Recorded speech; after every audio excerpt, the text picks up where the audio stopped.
we are going to talk about Hades. What about the intro?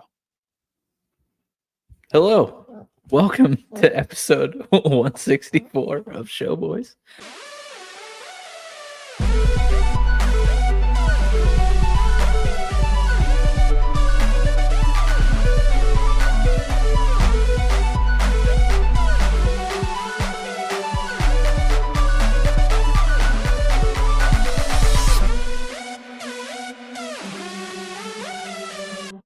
My name is Mike, as always, joined with my good friend Pixel Nick. And this week actually is, I guess, maybe possibly the debut of a new approach to releasing content that we're doing. I think we might start trending away from the live streaming and just uploading some pre-recorded videos like we're doing tonight. So if you're here watching, thank you so much. Make sure you subscribe, leave a comment, let us know how you thought Hades is as a game and all that fun stuff. But tonight, we want to get into Hades, a game that Nick and I have been playing through a ton lately, and in typical Showboys fashion, like a year or two too late. We're always late to the party, but we get there eventually. The one episode that I did talk about Hades a little bit, Nick was not able to be on, so I was really bummed because he and I had been talking about this game in Discord on and off, back and forth for a couple weeks, and I was really looking forward to getting into it with him. And then he was just like, "Yeah, bro, I don't want to do a podcast with you that night." So I had to try to explain to Chad and Dad why this game was so cool, and neither of them had really played it very much.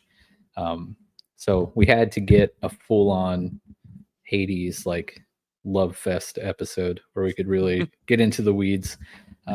So Nick, sir, how you doing tonight? First off, I'm doing good. To your benefit though, you had not beaten the game it's during true. that episode, so now is the time. I didn't want to come on because you didn't beat the game yet, and you can't not beat this game and talk about it at length. It's very true. It's very true. Um, Overall thoughts on Hades? Overall thoughts on Hades is this is probably like the first true roguelike. Apparently, there's a difference between those two terms, like and light. Post in our Discord if anyone's interested in knowing the difference. I forget it already. And it's actually kind of weird. Roguelike, Like, is like the true roguelike term, whereas roguelite is games like roguelikes, which is super confusing. It's very I clear. thought it would be the other way around. And when I read them, I'm like, that's dumb. Yeah. I still don't know why rogue is in there. I don't know if because you move like a rogue with like dashing and slashing. I don't know. But I think a general thought is I previously would have categorized this as like a hack and slash, I guess. But I guess they have new terms for things that I'm not privy to now. But now I do know, and I think I now like this style game. I think I've always kind of liked the idea of the style game, but never really got into playing them. But I think this is a fantastic way to enter that type of gaming. Because overall, this game isn't too deep. It's very accessible, very accessible. Being very modern, it's accessible in that sense because it looks good, it plays well, very polished. And you can really just go in and be bad at it and just generally slowly get good, or you can go in there and be awesome at it. Apparently so good, some people in our Discord were just so good at it they just thought it was boring and gave it up. So it's got all the flavor, I think, for a starter roguelike. Yeah, I do wonder where they like how they came up with rogue to describe this, because it is true. I don't know if you had mentioned that there is permadeath, and I mean, obviously, if you're listening to this game, chances are you've played it, so you understand what it is. But if you are listening and you've never played a roguelite, there's some form or fashion of permadeath. Um, in this instance, like your character comes back to life, but when you die, it ends your run through Tartarus. Um, excuse me.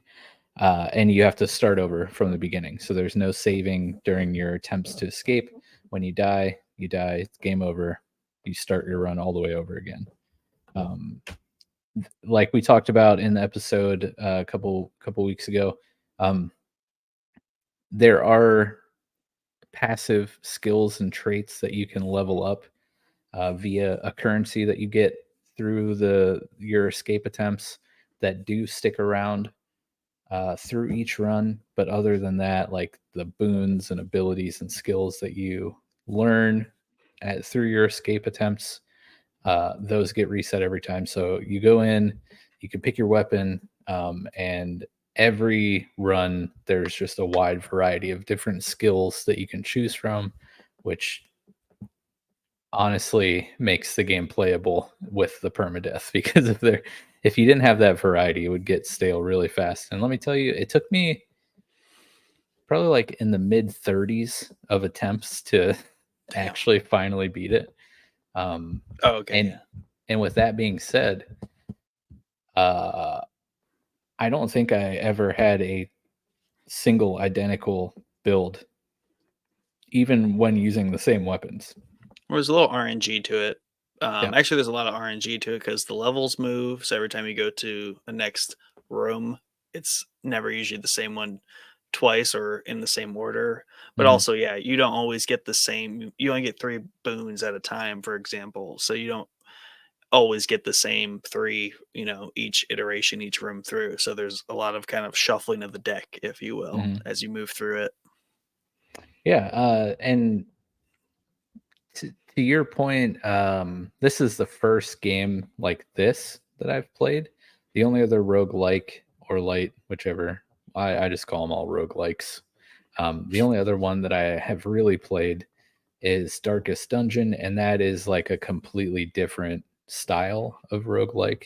Instead of um, having like one main character that you play as, you recruit these characters into a party, and when a character in your party dies, he dies for good, and you have to replace him with a new character.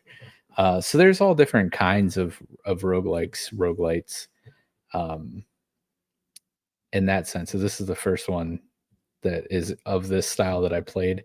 And like I said on the episode before, I wasn't sure if I would actually enjoy this, but I ended up like really, really having a lot of fun with this. And even though I beat it, I've gone through and done several runs after beating it.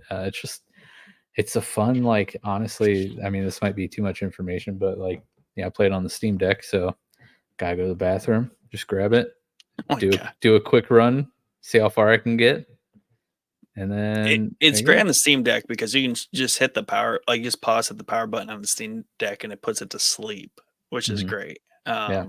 which makes that style play, like, super accessible, which is something you can't really do on PC. You just have to, like, walk away, like, you have to shut the game down and all that stuff, so I Hmm. like how that opens up just the idea of just, like, pick it up and go.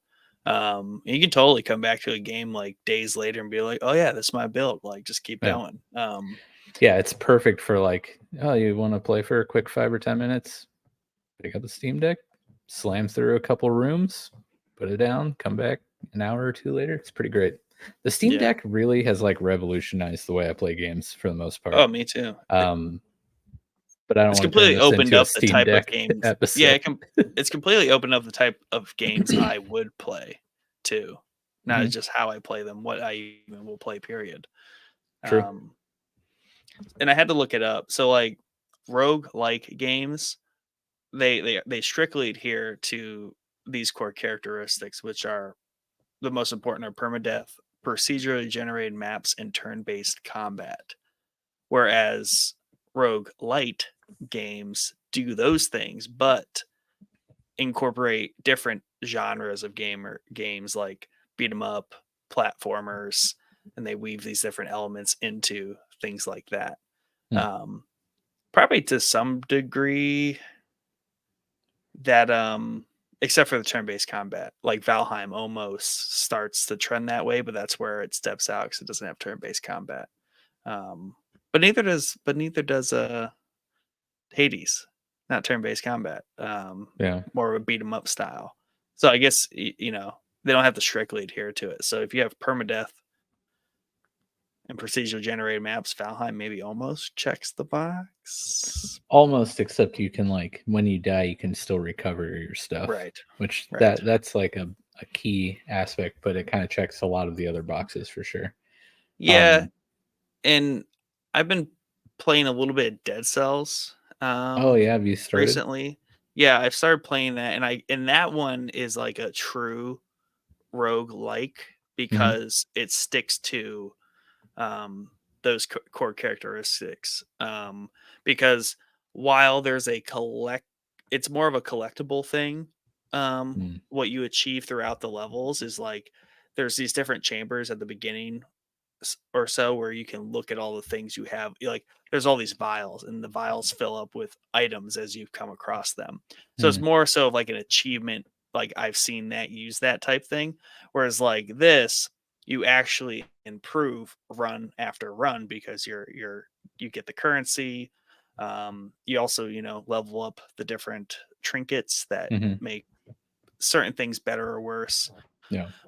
So I think that's where this steers a little bit away from like the hardcore, like you're dead, you gotta start from scratch. Whereas this, Yeah. your first basically like not until later in the game, like really you can say, I'm going to play Reggie. Because I was thinking about that, like imagine beating this game without any of the enhancements you gain from the level after level. So like if you reset all your talents and then just go in there fresh or in like do a no trinket run. I thought that Uh, was really cool. Once you kind of unlock that stuff. Did you get to that point? yeah, where you can kind of set like difficulty Yeah. parameters before you. Yeah, I haven't messed around with it too much. I put one on, which is like uh some of the items that you can buy from the well are more expensive. But yeah, I think that would be fun. That just start a new file because you can have multiple save files, which is nice. Well, you Um, can pay to reset your talents and just don't spend any of your shadow. So you could do that True, and not pick a trinket. So you can still do it on your current save. that's true. That'd be pretty wild. I will say, I after I beat it my first attempt, I went back and picked the weapon that I. So when I beat the game, I beat it with not the weapon that I thought I would beat it with. Hmm. And after I beat it, I replayed. I did a run immediately after with the weapon that I thought I would beat the game with, and beat it like right there. So it was like it was pretty. It felt pretty good to have struggled with it for as long as I did to finally beat it, and then be able to beat it successively, like right there. That was nice. But one of the other points that I brought up a lot in the last episode that Hades came up is the way that they're able to explain the game mechanics narratively in a very fun and intriguing way. Um, Obviously, it's one of those mechanics where, much like first person shooters, if you wanted to like try to not to suspend your disbelief and wonder why you respawn every time you die in Call of Duty, why that makes sense. Hmm. Hades does a really cool way of explaining in-game narratively why you go back to what is like the lobby called? Like the house. What is it? Is it just the house? House of Hades. House of Hades, yeah. So Yeah. it does an amazing job explaining why you go back to the House of Hades and why you're trying to escape again. And it's like, honestly, it's pretty genius how Yeah. they did. It's one of the few games that explains the main gameplay loop narratively that makes sense. Like another one that I example I used was, your favorite game that I talk about, Dust 514. Um, the My fact favorite that game I've never played. yeah, that you just hate when I talk about. Much like Eve, your character is a clone, like your consciousness is transferred into clone husks, right? Um, and it explains why you're able to respawn after you die in a match because your team has like 500 clone bodies available for people to have their consciousness transported into. Um, I love that explanation, and I love the explanation here in Hades. The whole gist of the story, and each run, as you interact with the characters around you that are in the House of Hades and in the levels themselves, you learn why um, Zagreus is trying to escape, right? So the whole plot of the story, you play as Zagreus, the son of Hades, and you're trying to escape Hades. Um, do you know right away why you're trying to escape, or is it's been so Uh, long? yeah, yeah, and yeah, I totally agree. Is the story around like the mechanics of a game like this is just that extra like polish where like this Yeah, game dude, it's as so like good. as like a package, as a unit, as a thing is just so complete. Mhm. There's like there's not very many holes in it. That a lot that they could have just not, but they did, and it makes Yeah, it really fun. So yeah, you're Zagreus, son of Hades, and you generally like there's a little bit of it to where you're just kind of like this dark, kind of just like snooty prince, but not snooty in like maybe snooty is a bad word, but like he knows he's capable and like he's just out to prove himself. mhm, He's just kind of a cocky prince. yeah, But part of it is like he just has disdain for being down there. yeah. He has He's a kind of an general edge lord. yeah, yeah, exactly. Like just cuz like why someone Yeah, rig out just look at and his get out, hair. dad. He's just some massive edge lord.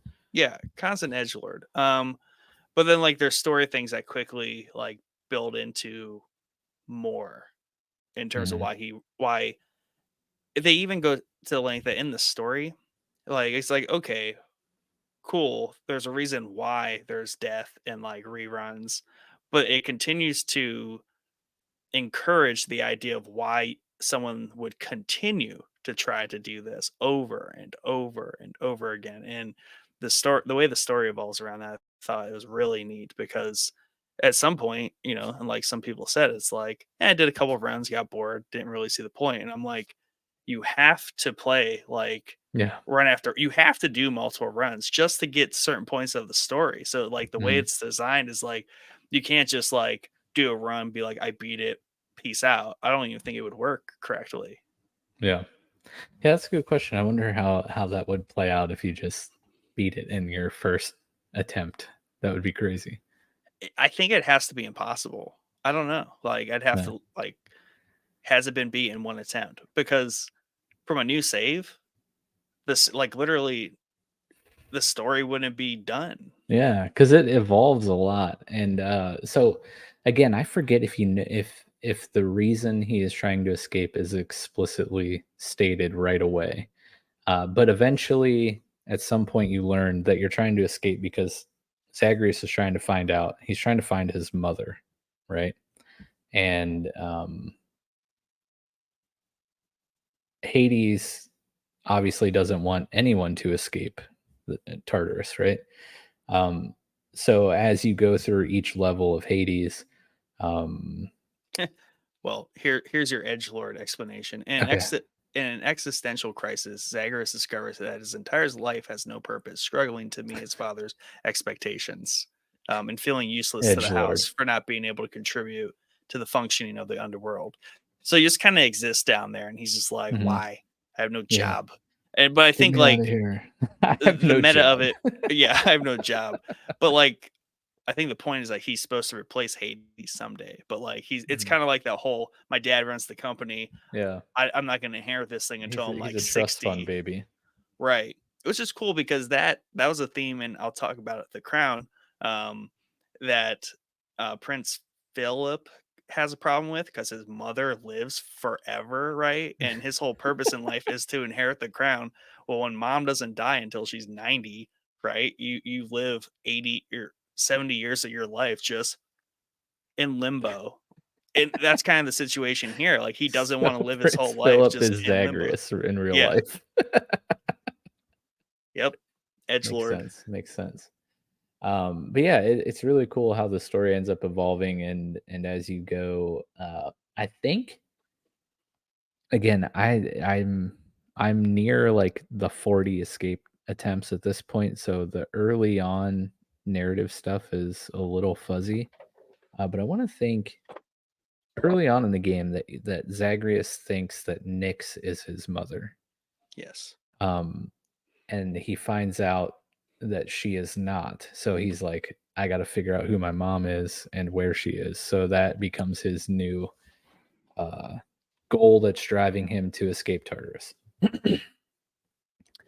And it's really really cool. And one of the points that I made also was totally loving the fact that uh, all the characters' dialogue Hmm. is like fresh and new every time you talk to them, and Yep. every attempt that you make.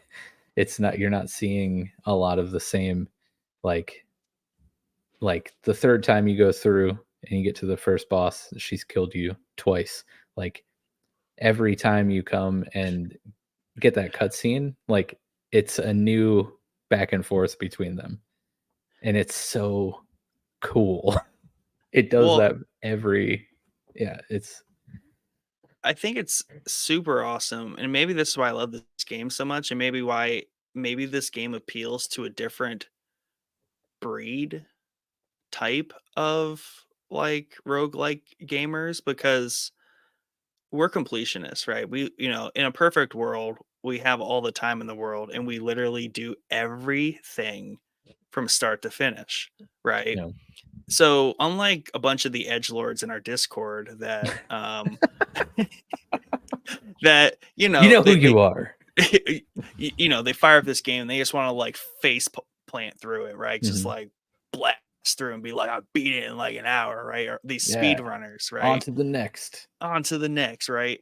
This game doesn't at all fit Yeah. that demographic. Like, I don't know how you would play this game if Yeah. you did not talk to every person. Like, I worry sometimes, like, did I miss a dialogue somewhere?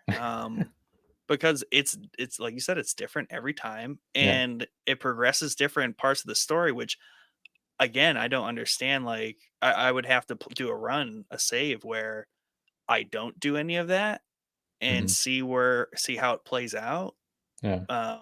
Maybe you never find out that Nyx isn't your mother if you play it a certain way. I don't know. Oh, hey, that'd be interesting. Um, yeah, you're right. You're listening to two guys who spent nearly 300 hours in Valheim digging through landmass to make a canal. Yes.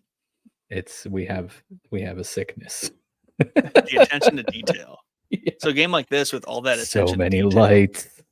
Um, yeah, you got a light problem, man. dude, shout out Canal. We need to get that video up, even though it's like a slideshow. Um, I thought it is up. It's out there. is it? It's Yes. on I our need to go gaming watch it. page. Yeah. Go check out the Valheim Canal. That was a very Star fun Wars project. gaming. Um, yeah,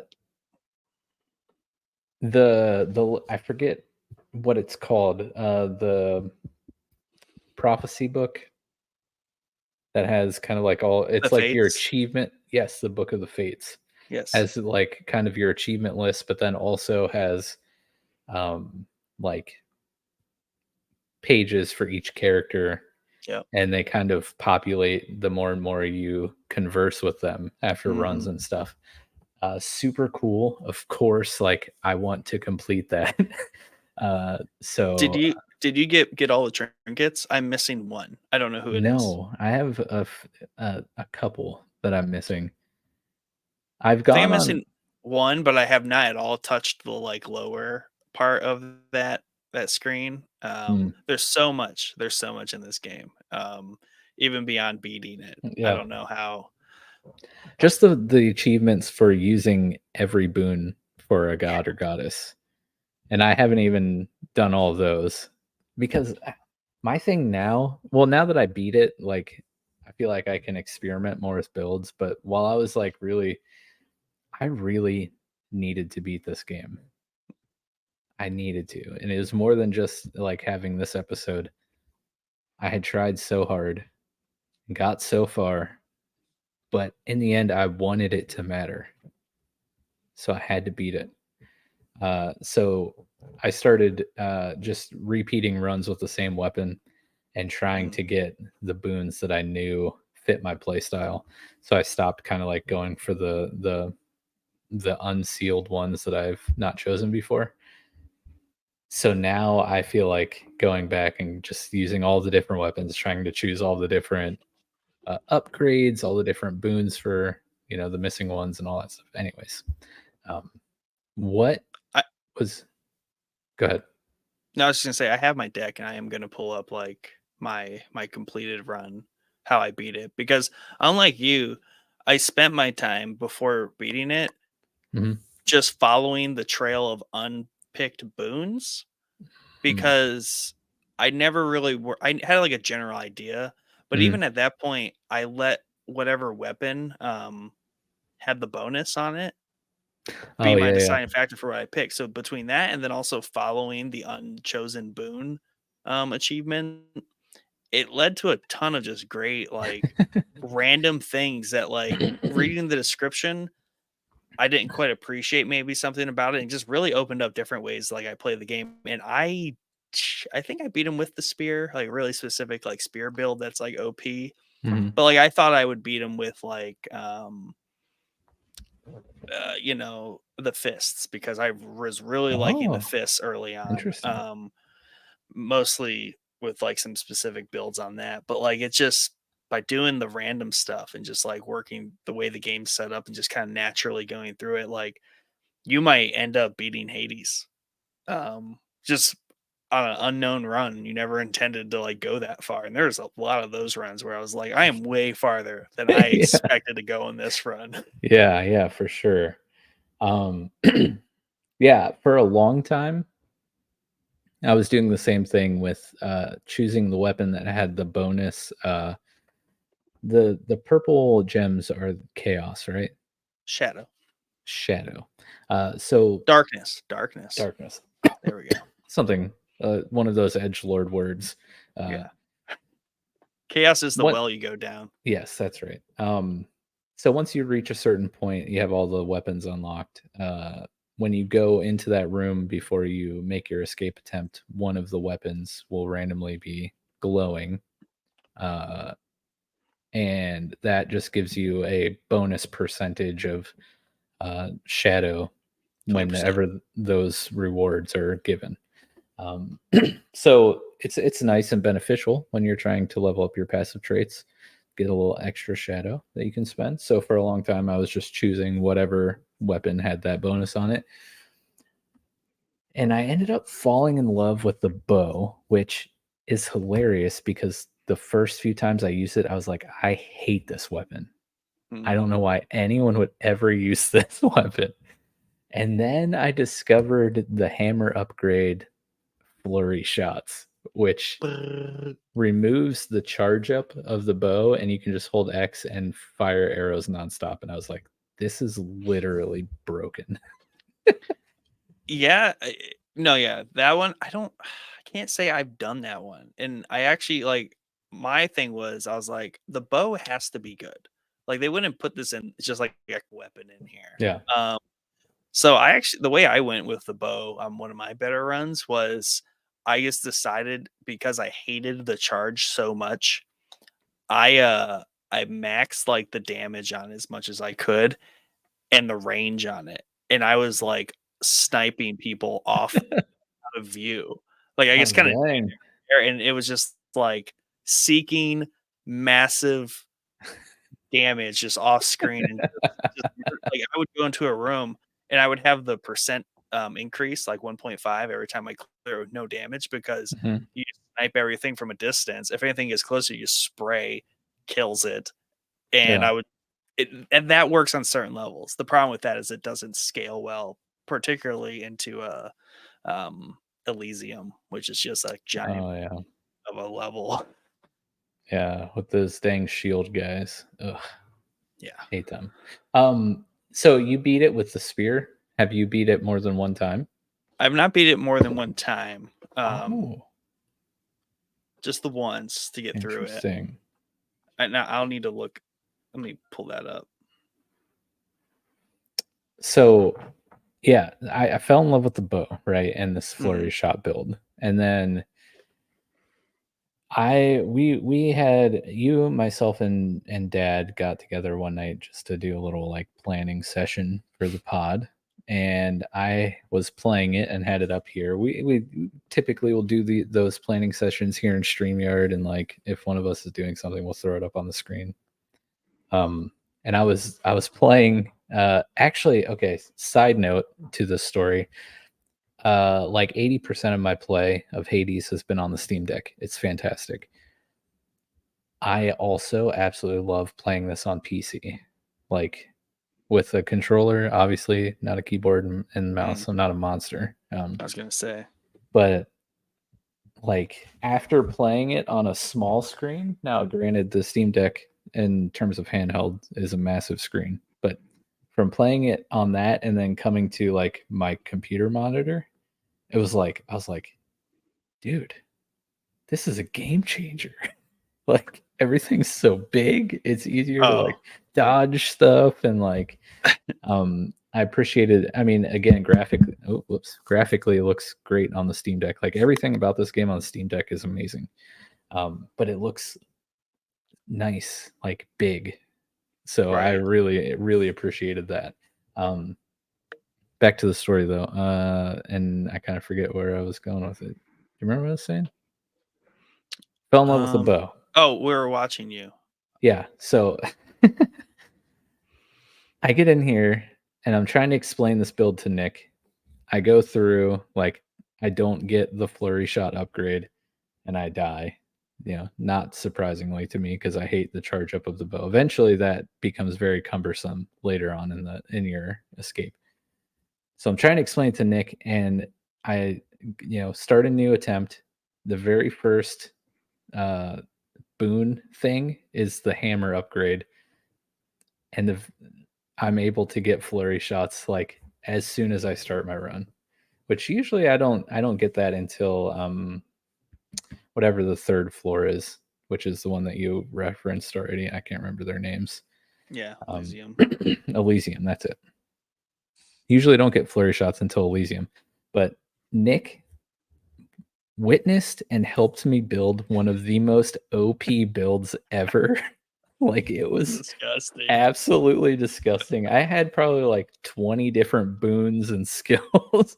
It was crazy, and I still lost. It made me so sad. But I mean, you got really far. I mean, you got like Hades down 20% or something like that. You got yeah, ridiculously far. yeah, And I couldn't, and like I was like, oh yeah, I'll pop down. We'll talk for like an hour. Like I don't know how long I watched you, but I could not walk away. I was like, dude, I'm too invested because like I'm also like we're like yeah, sharing tips and tricks, like just little yeah. explanations of things. It was great. And then when Mike doesn't know how to pick something, he's like, "Oh, what should I do?" I'm like, "God, definitely go that way with it." Yeah, It was it was fun. very It nice. was fun. It was a team effort making that build, and the build was very OP. And I was really sad that I was not able to beat the game though. All that said, I kept trying and trying with the bow. Like I got really good with the bow, but I still could not beat it. Like I would make it to Hades. Hades, by the way, final boss. Spoiler alert: the game's been out for 2 years, so suck it. Um, So cute. I get to Hades. Like I have all my Death Defiances still available, and then I get through phase one, phase two happens, and I just get obliterated. I was getting so disheartened. For some reason, I decided to try the spear. Okay. First off, up until like last week, I didn't even realize that you could change, like, using the Titan's blood, change the aspect of each weapon and upgrade it. So when I figured that out, I went with Charin's aspect for the bow, which when you auto attack a target, it puts like a little target on them, and when you use your special, all of your arrows of your special like target that target and seek it, which is very Yeah. nice. I was like, okay, I gotta try something new. I'm not doing this. So let's try the spear because the spear's pretty fun. You can chuck it. It's like it's a melee weapon, but you can also use it as a ranged weapon. And when you throw it, you can recall it back to you, and it does damage on the return, which is nice. One of the aspects, I don't know if you mess around with the aspects there, but instead of when you throw it out, pushing Y to pull it back or Yeah. whatever, you dash to it. Oh, that's sick. Dude, that's how I So beat Hades. you dashed to it where Spear you threw it? run with the I gotta look what the aspect of Achilles is the aspect.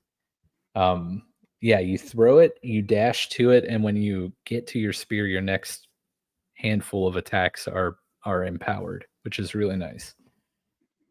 Um, so I ended up beating the game with the spear with that aspect on. It was very nice. I also had the Artemis Aid God call power thing, Mhm. and of course the beloved support fire boon from Artemis, which like you get auto attacking with that spear, and there's just like 100 arrows flying around the level. Like, you know what I'm talking about? Yeah, I love that one. Yeah, I told you about that one. I've only gotten that one once, and it was disgusting Yeah. because I got that in Elysium late in the game, but I had because it's special and attack, right? Yeah, And I it's think anything, even the cast. yeah, Any damage you do. so I had the fists and they were like liquid hot, like quick. Like they just went so fast. So So many it was just arrows. like a Yeah. just a sphere of just arrows shooting everywhere. It was Oh my disgusting. gosh. It was chaos. I was like, I Yeah. don't know what I'm doing anymore. Like this is literally just a button smasher and it's just like death. So Yeah, that's awesome. I completely forgot this. I beat it with the sword. With the second um as the upgraded blood on the second one aspect of Nemesis. Um You beat it with the sword? yeah, Wow, that's impressive.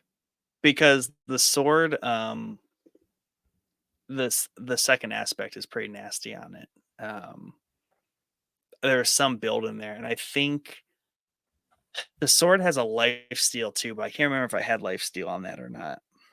But it was crazy. Oh, one of my favorite builds, I think is the one you're talking about where you you take a big cut in HP. Like, I I got it at the beginning of the game, and I think it cut my HP to 20 total HP or something, but every Hmm. auto attack restores 2 health.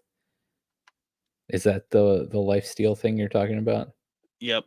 I got that one time, and it was my favorite run. It was so much fun, and I never got it again. It made me so sad. Well, and that's the other thing is like early on, especially because the way the talents work and like as like your skill builds up and just you passively get stronger in that game each Mhm, run, you start to focus on different things. Like early on, like obviously health is a big thing to mhm. focus on, and so like that was like right at the precipice.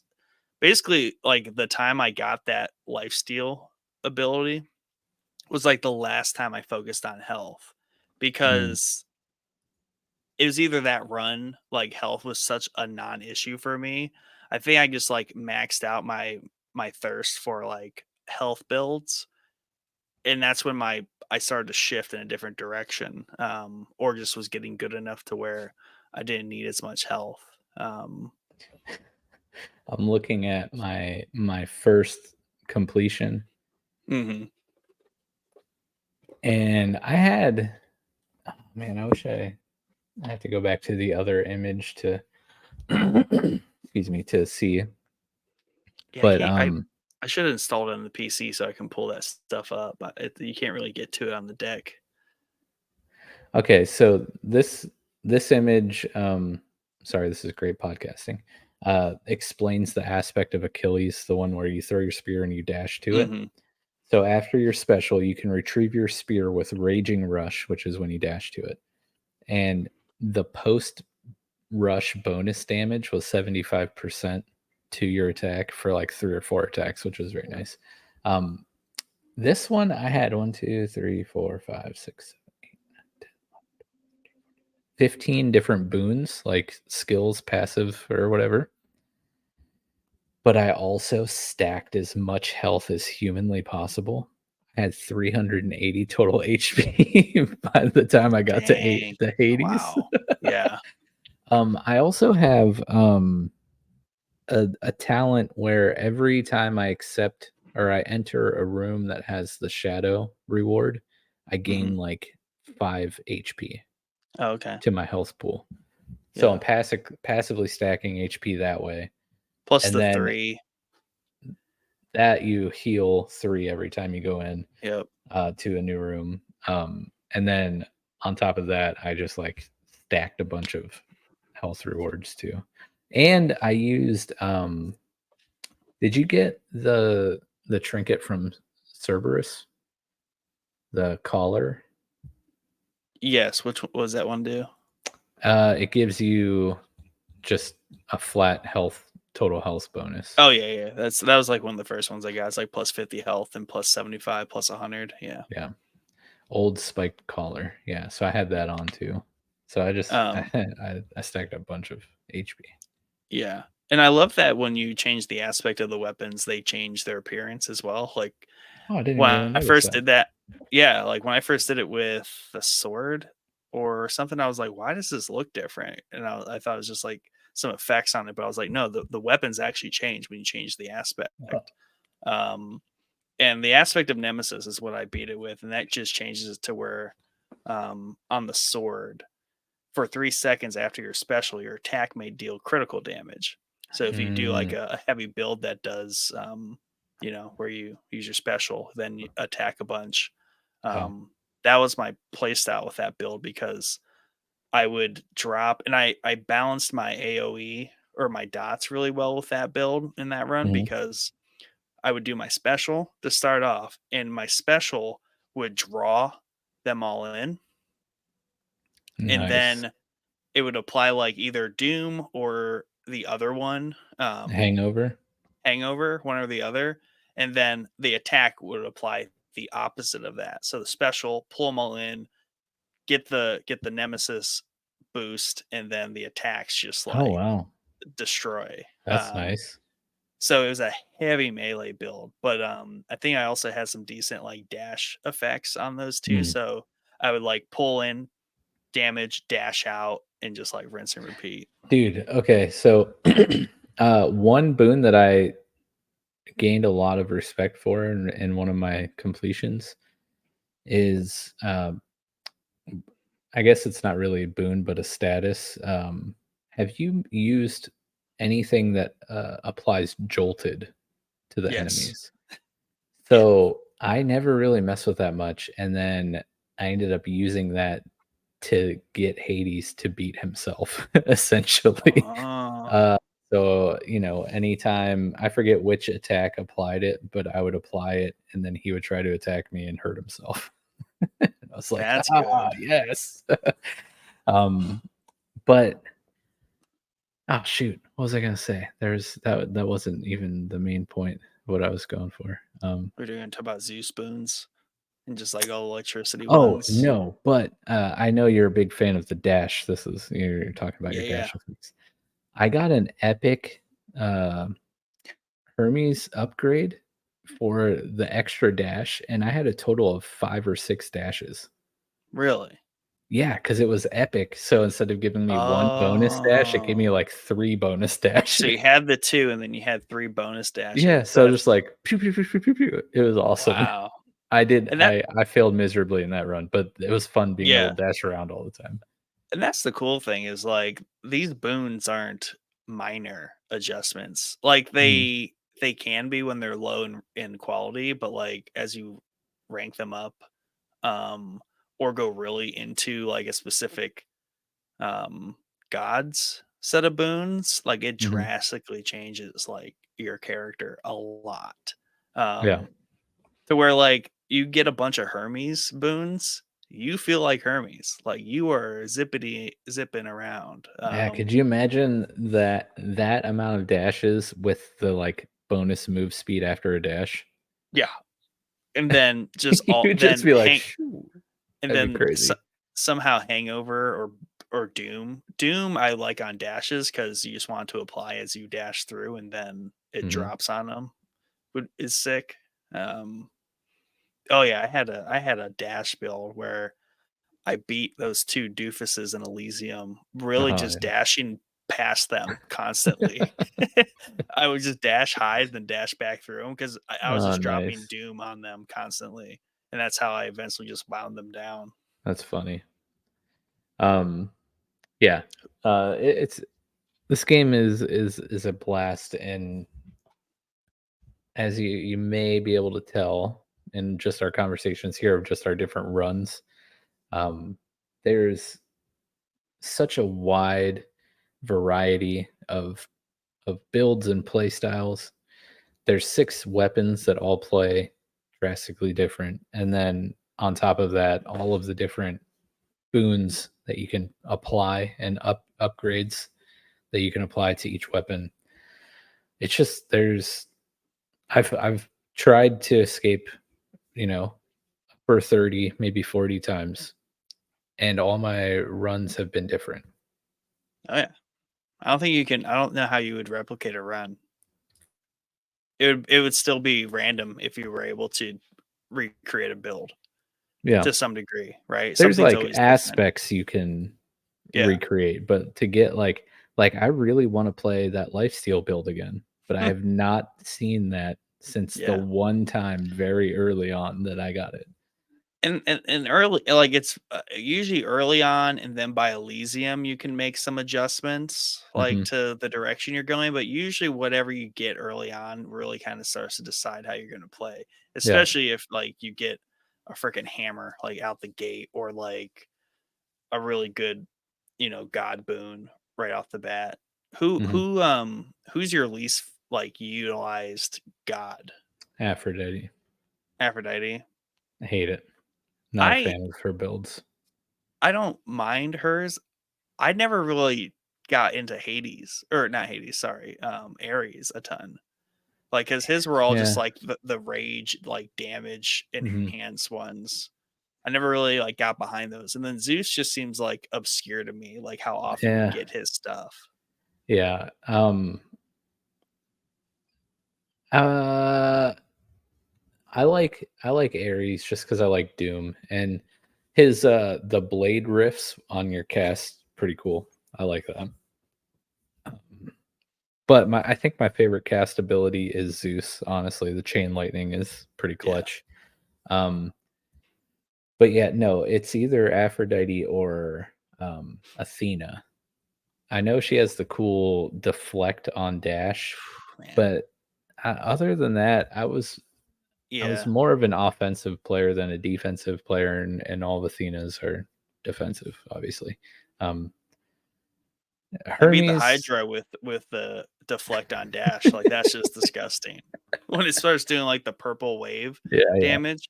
And that's another thing too that really just like passively catches you off guard. You're like, wait a second, this boss fight's different.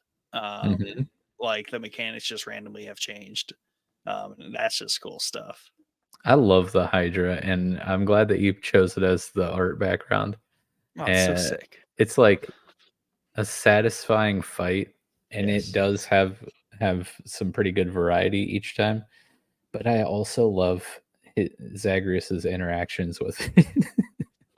The 'Cause the sisters. Hydra doesn't Oh, the no, the Hydra. Hydra, Yeah. because the Hydra doesn't talk, so he Yeah. just usually says something really stupid, and I get a chuckle every time. Um, but yeah, so, uh, what did you think of the story, like, upon completion? Let's kinda head that Are we direction. are we post Hades? Yeah, Like, so yeah, well, I yeah. mean, I guess so you could talk about the whole thing, but really the culmination of the story after you beat Hades. I really liked it, and it was just constantly the way it just like you don't know right what's behind the next room. Hmm. Like most literally you don't know because it's randomized. But like even when you're like building up your relationship with different characters, you're like somewhere I read, I don't know if it's in like just some abstract of the game or somewhere it's in the dialogue, but it kind of insinuates that you have to figure out who to trust and who not to trust. So somewhere along the line is like you're having this dialogue with these characters. And you're like, will they come into play in different ways down the line? And the biggest one is obviously Cerberus, and it's like I made it a point to spend a lot of time making Cerberus my friend. I wanted to get hearts with him um, because I was like, I want to be friends with the three-headed dog. Um, I'm That not sure if suits it'll, you. Suits you. yeah, and it paid off because I'm pretty sure if you're friends with a three-headed dog, you don't have to fight the three-headed dog, um, unless you never have to fight the three-headed dog. I'm not sure. I never fought him. I Yeah, don't think you do. that sucks. But like you get there and it looks like you might fight him, but you don't have to. But like you move past him and you then fight who you suspect is Hades, and even Zagreus is like, I knew I'd eventually, Hmm. get to you, Dad. But it's just the atmosphere is always cool. Um, in terms of it was just like a snowy, cold, like Yeah. purgatory ish before like you enter back into the world. But yeah, I mean the story I thought was super cool. Obviously not tight enough to where it can't be because of the style of the game. It doesn't need to Hmm. be. It's still aloft because you're just playing as an edge lord trying to escape and Yeah. damn your father and find your mother. Hmm. That you never met. But like that walk after you fight Hades, I was like, what is about to happen? I have Yeah, no dude. idea. Like, It is was the game about so to like good. restart on me? Um, and the way even at the end of the game, they justify and explain why you would go back and do it all over again.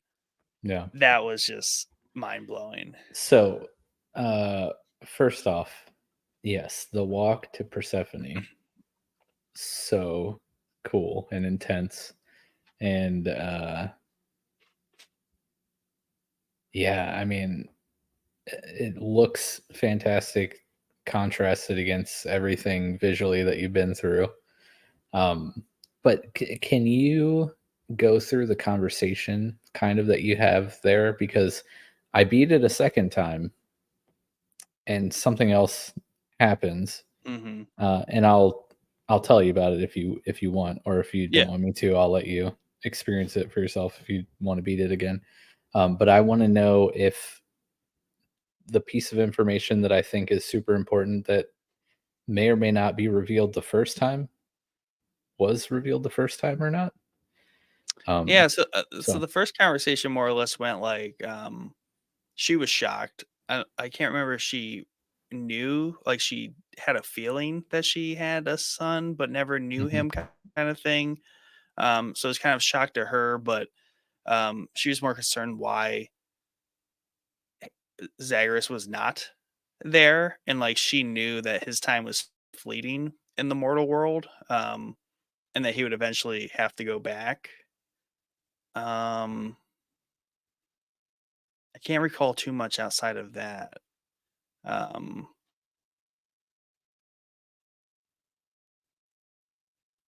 yeah, no, sorry, I was okay. So has been like a month, 3 weeks yeah, for me. trying Sad part to about it. I'm trying to see if I can find like the exact dialogue. Um, But I mean that's how the game's set up because just like the other characters where there's benefit to doing multiple runs and talking to them each time you fail a run, because at the end of the day, even though you beat Hades and you escaped, you still die, and you go back and you walk out of the pool of blood into the Hall of Hades. So, you know, even then, after beating it, they're like, "Hey, do it again because you're going to have more time with your mother to learn more about the story." So they make that clear that going back and beating Hades and having more conversation with her unveils more of the story. Yeah. So, man. Okay. So I was trying to figure out what exactly she says. So obviously, she's shocked to see you, and then like it's kind of heartbreaking because you learn that like she didn't know that you existed still. Mm, Um, and Zagreus, it's unclear why she left uh, the house, right? Because she was married to Hades and was impregnated with Zagreus and then left. And it's like real sad. They're starting to make a little leeway in the conversation. And then Zagreus starts to like feel bad, like physically. And it's because he can't be away from Hades. He can't be away from the underworld. So he's like dying. So he's like, oh no, like I just found you, and like we're finally talking, and we're starting to get a little bit of answers, but I'm literally dying, and I have to go back. Like, which is amazing because, like you said, it explains like the loop. Even though you beat the yeah, game, the loop still exists, and you can't avoid it, which is genius. Um, So you go back and you're like, okay, well, that was nice, but I got to get back because I still have so many questions I need to ask. So you go through, beat it again, you get back. you beat him twice, or I they're like did. more. Nice. I've beat them twice so far, each with different weapons, bow or spear first time, bow the second time. Um, which, by the way, after you beat it, all of the weapon rewards for beating the bosses reset. So you can get your Titan's Blood, your Diamond, all that Um, stuff as you go through the run again. So that was very nice. I was wondering. I was like, "There's so many cosmetic things in the Hall of Hades to purchase." I was Hmm. like, "They need to let me get stuff again," and that makes sense. At first, I was like, "Oh, I just have to beat every boss with every weapon." That would get me to a certain number of gems and Hmm. things. But that makes sense that resets once you Yeah. do it. um, so you get back and you find out the reason she left, which is because she is a mortal, right? Not immortal. She is a mortal being, unlike Hades, who is the god of the underworld. And like she can't exist down there. And being pregnant, um, Zagreus was a stillbirth, like he was dead when he was Mm, born, and she couldn't like handle it, so she pieced out, right? Not knowing what would come of him. And so it was just like I don't know. It's just so good yeah, and but so tragic and yeah, like I can't wait to beat it again because I'm sure that more information will be revealed, which is so cool because it just increases that replay value so much. yeah. And the little bit that I was looking here, apparently, again, I'm just skimming through this, so I haven't had a chance to actually read it, but apparently there's like a family reunion ending Hmm. where if you get um okay, so again, I haven't read any of the details. I just see six of the following are required: Zeus at 7 hearts, Poseidon at 7 hearts, Athena, Aphrodite, Artemis, Mm, Ares, and Dionysius at 7 hearts, Hermes at 8, or Demeter at 6 hearts. So if you damn. get six of those things, apparently there's like family reunion when you beat the game, which sounds really crazy. Yeah. Um, so now I want to do this. Like what? And what's great about that is that's not like, obviously you can grind that by just being addicted to the game and just playing nonstop. Mhm. But there's builds that would support or prioritize getting to that ending, because you need the nectar, right? Yeah. To gift to get the hearts. Mhm. Well, there's, I think, a trinket that enhances your ability to get those. But also there's a boon somewhere where every time Yeah. you do a health upgrade, you get a nectar. Or it's the inverse of that, where if you choose a nectar, your health increases. It's one of those. Yeah. But there are Well, a couple things that incentivize you to choose the nectar rewards. yep. And then yeah, and there is a boon that where as soon as you choose it, you get a nectar. So yeah, there Mhm. are things you can do to kind Yeah. of expedite that. And I wonder And if you can upgrade the darkness more, because I know you can upgrade the darkness to get gems as well, like 20% more gems as well as 20% more darkness. I wonder if there's oh more yeah. upgrades to that. Yeah. At the contractor, is that what you're talking about? Yep. Yeah. Yeah. I wonder. That's a good question. And then of course the bartender in the Yeah. whatever Buy room sell that trade. is, Yeah. you can The sometimes lounge. get nectars and stuff, exchange other currencies and whatnot. And I Um, wonder if the records hall, if the more stuff you unlock and figure out in there, like, starts to explain some, like, strategies. I don't know. yeah, there are other areas of the house that are locked, which has me Yep. wondering, how do I unlock them? Are they Yep. DLC or are they just things I haven't done yet? Things we haven't done Like, yet. and what are those? What's being unlocked? Like, there's so many questions for me, and I'm not even Zacharias, and he's got a Yep. lot of questions. Yeah, Um, and the great thing is, like, it isn't to get more stuff unlocked and do more completion stuff. It's super fun because it's like, worst case scenario, I jump out the window, I try to escape, and I have fun. And it's still kind of random. It's like I went out here to collect darkness, but I ended up getting a bunch of like nectar like vials, yeah, and I forget what the that other thing it's easy to fall honestly, into. Oh, the that's key. Like, I've done key runs where, like, I just oh prioritize getting yeah, keys. that's funny because that's what happened when I fell in love with the bow. I was just going to collect stuff, a specific thing. I forget which one it was, but in the middle of it, I found the flurry shot upgrade, and I was like, "Oh wow, this is actually turning into a very decent run." And then I made it all the way to Hades the first time, and I was like, "Holy crap! I wasn't even intending to like try to beat the game this run. I was just going to like Yeah. get some things." um, so yeah, it's funny. Like you can even do that and still have fun. Like go through it fully not intending to actually like progress, just to like Yeah.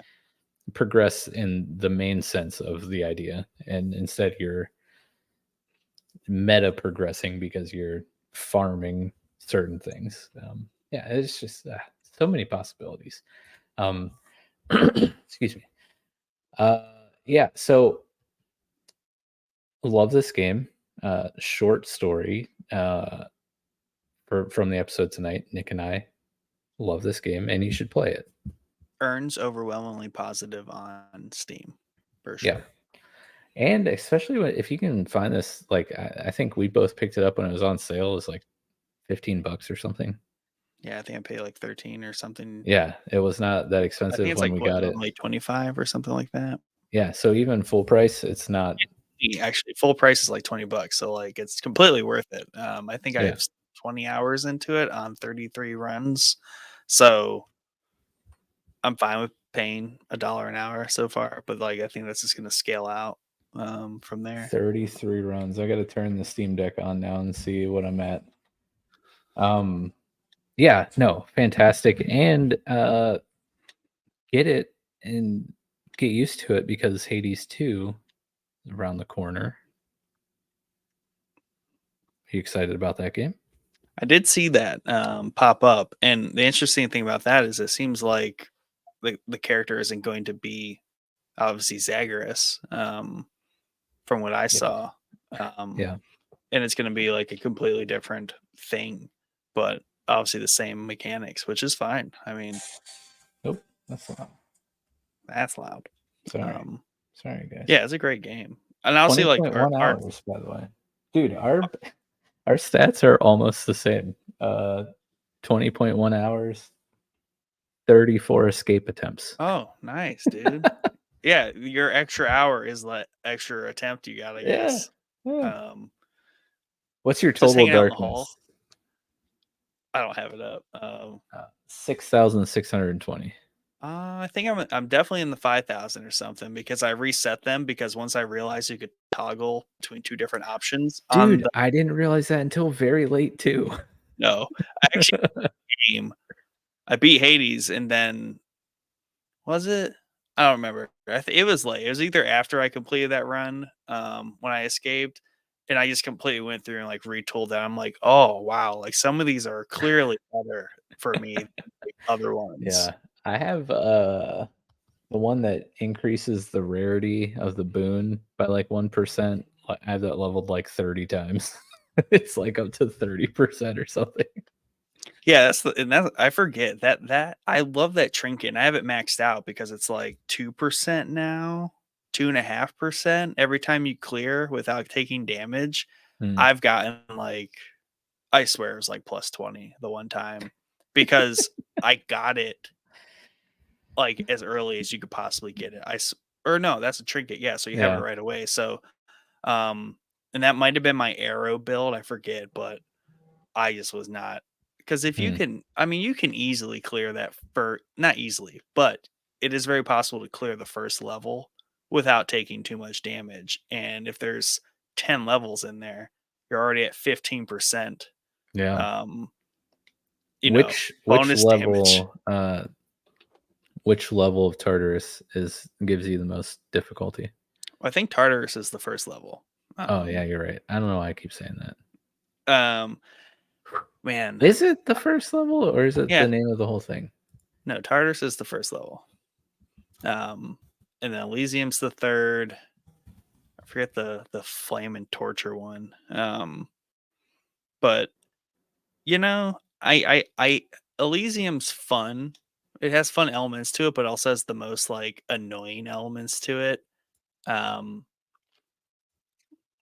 I would say Elysium. The third one is the most predictably difficult. The Yeah. second Yeah. one is the most unpredictably difficult. Whereas depending on your build, the second one is either hard or very annoying. Yeah. Because you'll have those witches that do like the Oh, like oh 25 my purple gosh. bubbles at a time, and you're like, I just don't have a build that can accommodate this right Yeah. now. Like, I can't. Dude, Like, I'm not gonna lie, I've gotten pretty good at just walking around things oh and yeah, not that even too. using my dashes. I'm just Yeah, like running in like crazy zigzags around like all the projectiles. But yeah, you're right. Tartarus is the first level, Asphodel is second, Elysium is Asphodel. third, and then the Temple of Styx is the fourth and final. Elysium is my least favorite by far, the one that gives me the most trouble. Specifically, the stupid butterfly balls. Oh my gosh. I cannot stand those Anger, things. Uh, anger. so triggering. Which boss fight do you like the best? Um, that's tough. Like, I used to like Hydra a lot, but Hydra just got like either too easy or just too probably just too easy. Hydra's too easy. I really enjoy the randomness of the sisters Oh and yeah, that like one's cool. just beating them up because they're just fun fights, those ones are, Yeah. because they're mechanically simple enough but like big enough. And then the one like it literally scales the like room down every Yes. time. Yeah, that one. That sister is probably the one that gives me the most trouble Um when I'm yeah, going with there's a like pure melee builds because yeah. I I haven't. She's probably the one I've gotten the least, and I still mess up the timing of like Yep. she'll dash to you and then immediately dash again, and I always forget about that second dash and then take that damage. I'm like, "Oh, dang it." Yeah. The 2 in Elysium, though, are just those will never be fun to me. Like, Yeah. they're fun when you're like, "I have a good build, and I'm just gonna, like, walk circles around these 2 doofuses," but at the end of the day, they're just very annoying, and I just Mhm. don't enjoy them. But I enjoy it when I have a really good build, and I just, like, wipe the floor with them. Yeah. That is rewarding, and that's, like, kinda like the big thing about this game is, like, the butterfly balls are, like, horrible, but if you can, like, somehow down them quickly and them not be a problem anymore, poof. Very, Yeah. very satisfying to clear that room out. Yeah, as someone who's not a Souls-like, Soulsborne player, I imagine this is the the euphoria from overcoming the different struggles in Hades, probably very similar to that of a Souls game. Yeah. Um, the Elysium boss is both my least favorite and favorite. And I think it's exactly like you did a great job of explaining why. When you have a build that's decent, like it's a fun, it's like pure chaos, but it's fun Mhm. and very satisfying when you can get through it without using any of your death defiance. Oh, god. um, but if you do not have a good build, it is one of the most infuriating fights ever. But if you're rich, like, usually it gives you opportunity to buy the Death Defiances back, and you can, Mhm. like, buff that pretty hard too. That's the other thing is, like, you kinda have to scale it, like, if you do blow a couple Death Defiances, like, you Right. can get them back by the You time you get to quickly Hades. become a farming run. Yeah.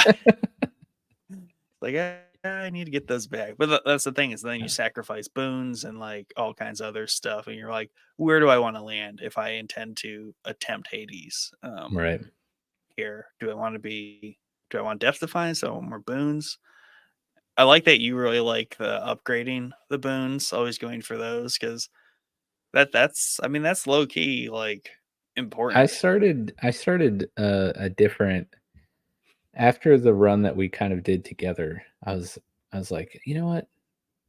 I'm going to go a little less on the upgrading side and a little more to spreading out boon options."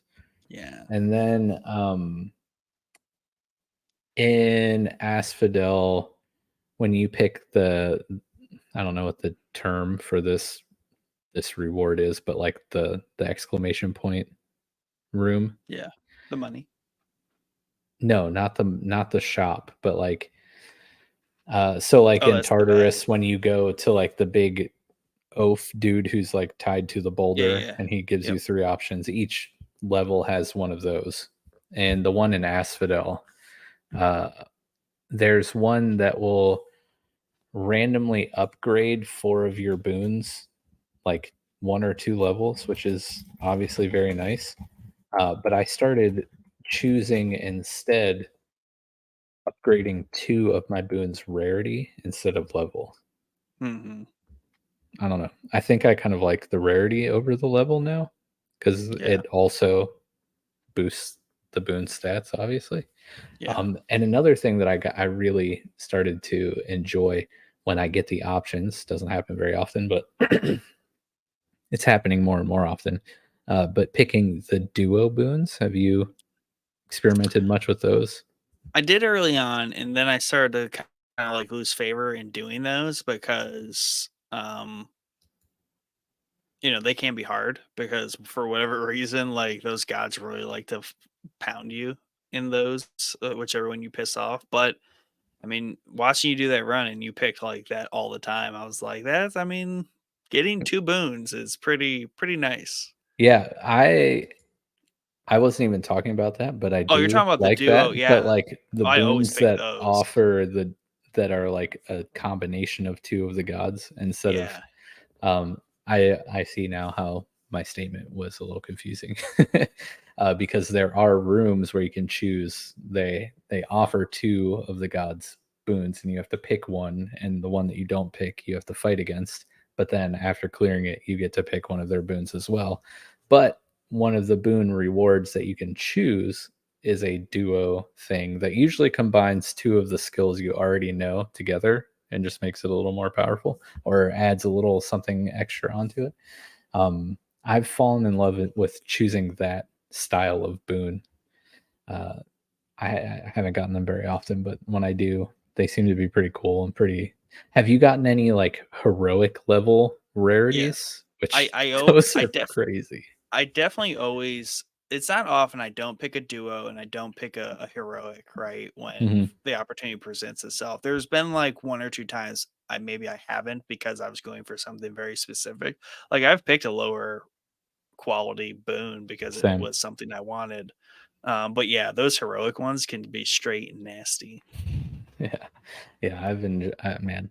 Because you look at them and you're like, "That does what?" Like, it's so like, especially, like, the damage ones. I've got, like, a heroic, like, Doom one, like, it's just like a knife to Yes. everything.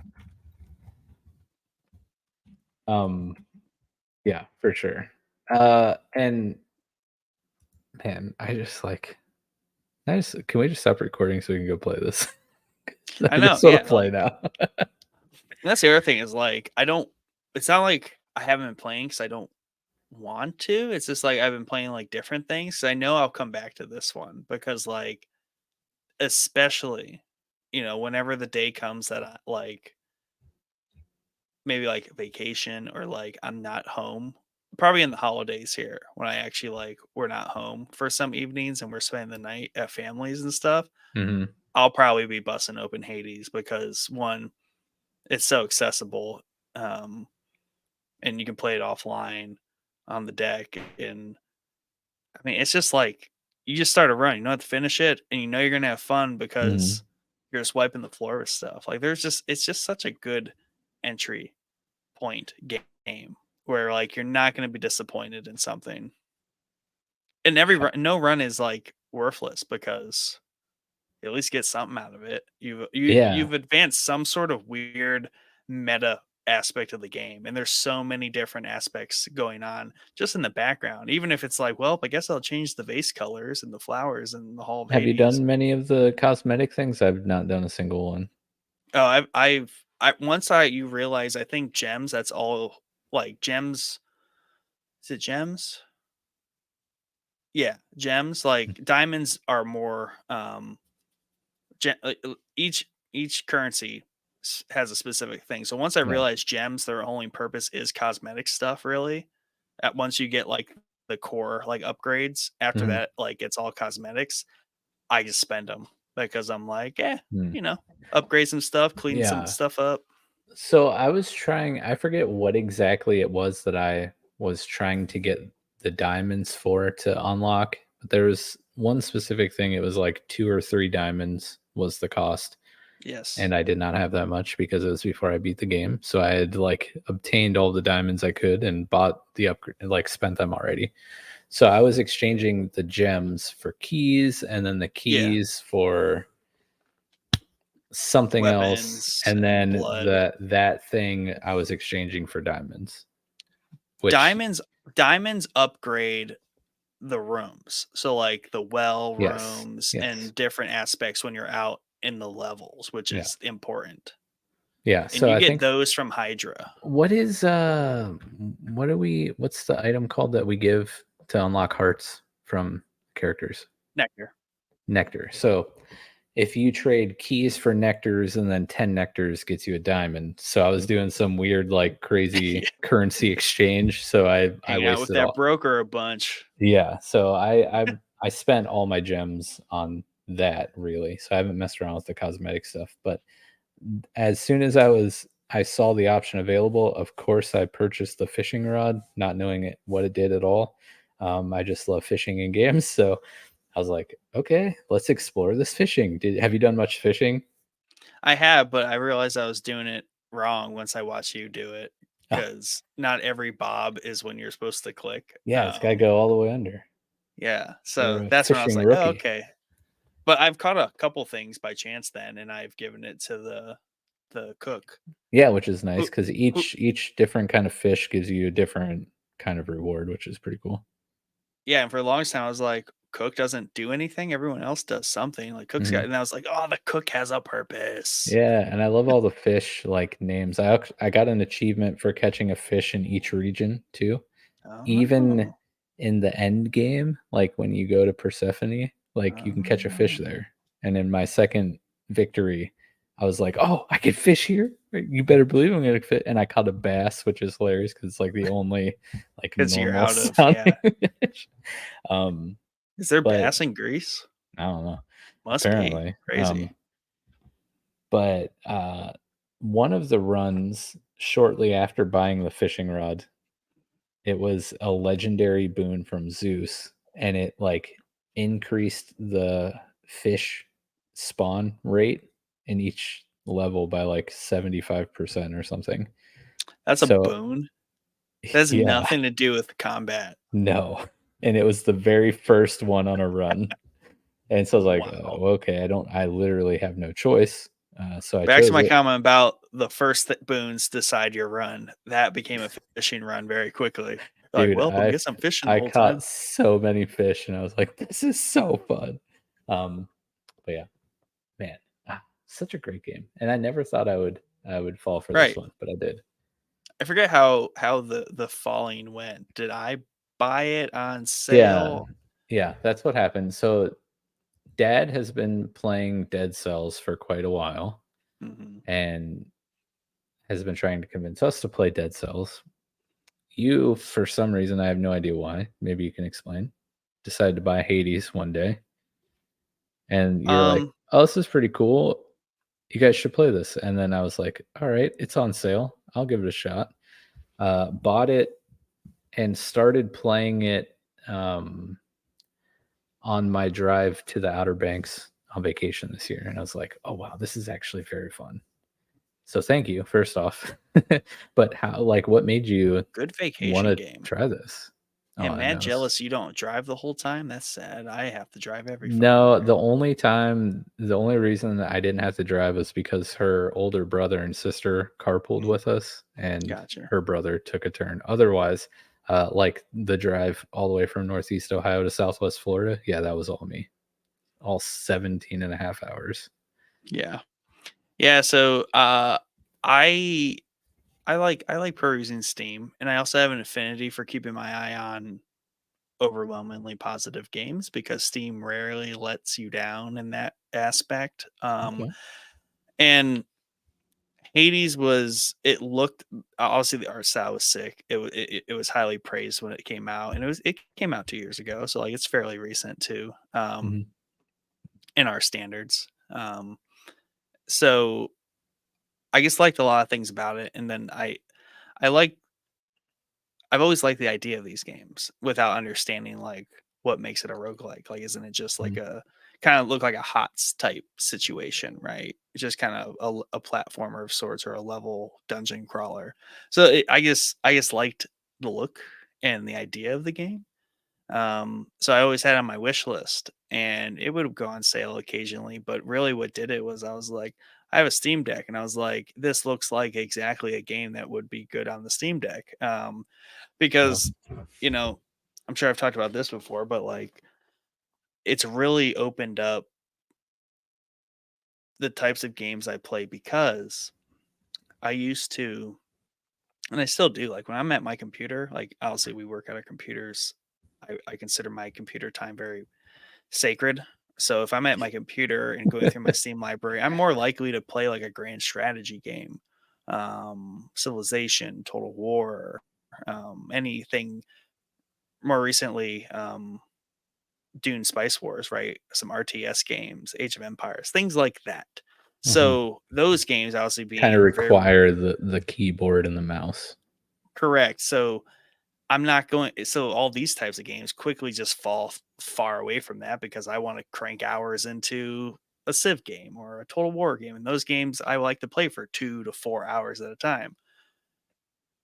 Here comes the Steam Deck. Oh, I can lay in bed and like cruise out 20 minutes or you know what I mean? And Yeah, like it just completely opened up like a world of games for me to play. So yeah. um yeah, I wasn't about to sit on my computer and like play a game like this. So I would Give it a try though on the computer. Get it up there on a bigger screen. Give it a little Yeah, gander.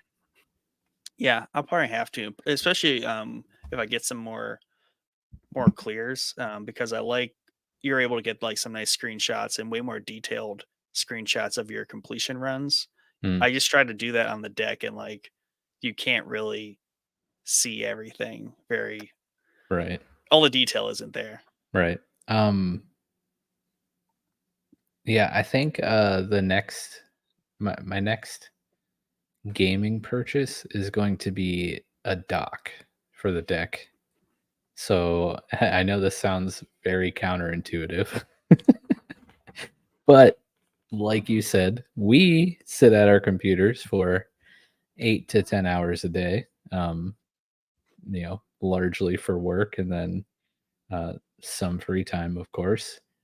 Uh, and I like the portability of the Steam Deck, obviously, but I do like big screens. So I'm thinking about getting a dock for the deck so I can hook it up to my TV and sit on the couch instead of this computer chair that I've noticed of recent date like is starting to lose its padding. Like I'm almost in the market for a new chair. And Secret Lab, if you want to sponsor Showboys and send a nice Secret Lab chair down to Showboys South, let me know. I'm in the market. My armrest, the padding has like pretty much just disappeared, and I can feel like the hard plastic ridges in the armrest, and it's very uncomfortable. I need a new Here's what computer we'll do. chair. I'll buy a Cloud9 Secret Lab, and then I'll send you mine. Okay, sounds great. I don't even And care. then Cloud nine's eventually great. you can gift your Secret Lab because they never wear out to someone else, and then Yeah, you yeah, can have my Cloud9, and there then you I'll go. buy a I new like one. it. It's a great idea. You can bring it Um, down when you come visit. yeah. Let's do a little life update with Nick because it has been a while. When I first got here, I didn't have a desk because I left you. You know how massive my desk was back in Ohio. There's no way I was bringing that here. It wasn't going to fit anywhere in here because we're in a condo now, not like a nice house with a basement that I can live in for work and hobbies. Um, so before I got a computer desk, I had my computer set up on like one of those folding plastic tables, and it was uh, not very sturdy and probably not safe. But I had to get my setup set up immediately after we got here because I we arrived here midday Saturday, uh, like a month ago, but on a Saturday, and I had to work on Monday, so I had like a day and a half to unpack the pod, the van, like get all of the living essentials set up, but then also get the internet and my work stuff set up so I could work a day and a half later. So I didn't have time to like get a desk. I just had to use what we had. So we just got this like 2 weeks ago, maybe finally. Um, but yeah, my desk here. We'll just do a little tour here of Mike's house. Yeah, so because we're in a townhouse and a condo, my computer desk where I work all day is in my kitchen, in a dining room off my kitchen. So, So uh, you said a free corner you could stick your desk mhm. and stuff. That's kind of cool. So You this just kick everybody out of the living and send them to their rooms when you podcast. well, everyone is like an early to bed person in this house except for me. They just like their sleep apparently. Um, but yeah, so off the kitchen, this room is like a second like smaller dining room area. So like the Hmm. pictures of the place before, when this was for sale before they rented it out, there was a dining room table here. And directly over here where you see this little hutch thing, that's like Yeah, a big dining room where like an actual table can go. yeah, Um, but yeah. Anyways, there's a little tour of nice. my kitchen. Yeah, I used to, yeah, I was just thrown off by like I was like, that's a big switch sitting on a Yeah. chest on the floor, and That that's a is big funny. window. Because if you sit, if the way I'm sitting now, it does look Yeah, like that's just floor there. this is floor That's back over there, hilarious. Yeah. and now I see it, and Hmm. now it makes sense. Yeah, Yeah. that Actually, threw me this off. is so it's not as conducive for my post episode like have to pee break. So if nobody knows, like during the outro song, like I would just walk around the corner from my desk and go pee because the bathroom was right there. But you saw me turn my camera off Yeah, because I got out of my seat and refilled my water I with was my gonna say headphones still on. My that's nuts. refrigerator is like within length from my tower to the That'd be refrigerator. that'd be bad for me. I would just be eating the whole time. I would just like eat leftovers and just like be snacking if I was He's like like podcasting in my Cartman in kitchen. the World of Warcraft episode. Yeah, Hot pockets. All right. yeah. Well, we've divulged enough from Hades, so we should probably wrap this up. Um, thank you guys for hanging out. Let us know in the comments below how you liked Hades, how many times you've beaten it, what's your favorite weapon, what's your favorite build. Are you excited for Hades too? We would love to know, of course. Those comments also help us get these videos out into the algorithm. So do us a solid, subscribe, like, leave a comment. Um, we are still trying to give a Switch away, so subscribe and maybe we'll finally give it away one day. Um, other than that, we have Pokeboy Season 3 releasing. Um, when is this episode going live?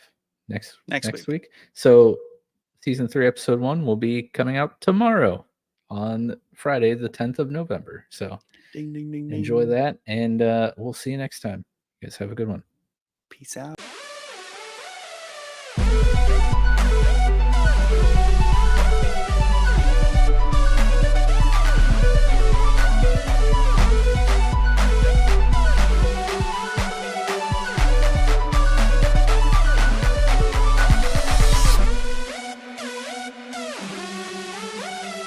Because this is the first time I've really kind of podcasted with you in your new location at length. So you're not sitting that way right now, but sometimes you're sitting at a point where I can't see the end of your desk behind you. So it actually that looks like floor. And I was like, what? What? I was like, why does So his switch look ginormous if that's sitting on a chest on the ground behind him like 4 feet? I was like, why is the switch look oh, massive? I'm like, I you can see it? kind of You see it? It's yeah. insane. No, I was like, this is my yeah. desk. I was like, he has a replica switch that's just like Yeah, it's this massive. big. Yeah, yeah.